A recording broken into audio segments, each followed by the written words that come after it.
মাংসটা ডিউটিতে দেখতেছি এখন।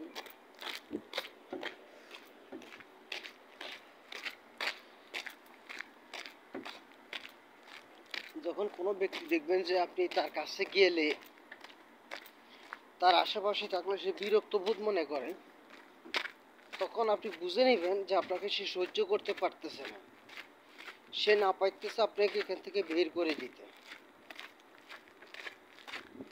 এমন পরিস্থিতিতে আপনি নিজেকে সেখান থেকে সরিয়ে নেবেন, না হলে কিন্তু বড় সমস্যা কিন্তু আপনার জন্য অপেক্ষা করতেছে।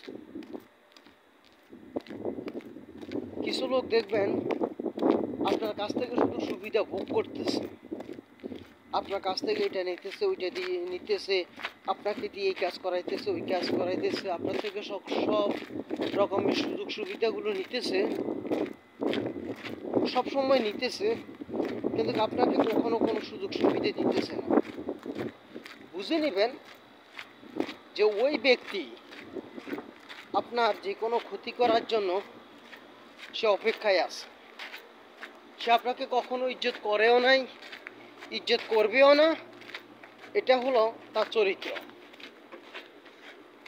তখন আপনি কি করবেন, যখন দেখবেন যে আপনার থেকে সে শুধু সুবিধাগুলো ভোগ করে নিয়ে যাচ্ছে, শুধু সুবিধা ভোগ করতেছে, স্বার্থ উদ্ধার করে নিচ্ছে, আপনাকে কিছুই দিতেছে না, ঠিক তখনই আপনি নিজেকে সরিয়ে রাখবেন। অন্যথায় যে কোনো সময় আপনার জন্য বড় একটা বিপদ অপেক্ষা করতেছে। কারণ এই ধরনের ব্যক্তিরা যে কোনো সময় আরেকজনকে বিপদে ফেলাইতে তারা দ্বিধাবোধ করে না। নিজেকে রক্ষা করার দায়িত্ব নিজেরই। আল্লাহ দোষ দিয়ে লাভ নেই। সবাই ভালো থাকুন। আসসালামু আলাইকুম।